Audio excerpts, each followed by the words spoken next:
how do you call for integrity in our elections, zero margin for error, uh, cite your grievances with what just happened without calling into question the fundamentals of our democracy and setting expectations that can never be reached? How do you thread that needle?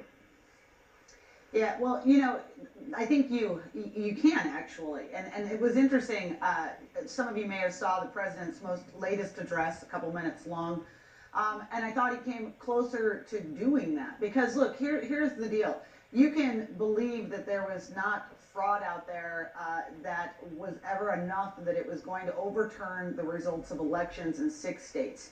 And we went through the process of this, right? We went through the courts, and I was a big fan of allowing and giving the president the time to go to the proper forum to air these grievances, put those allegations out, and see what came of it. It did not work. Judges, in fact, judges he himself appointed, did not find enough evidence to suggest that that was what happened.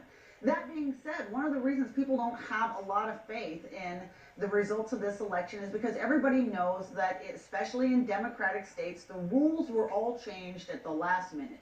And it was done under the guise of the pandemic. But these also just happen to be rule changes that Democrats have been demanding for a decade now. All designed to make the country look like California with ballot harvesting and all mail-in voting and no identification checks, etc. and so on.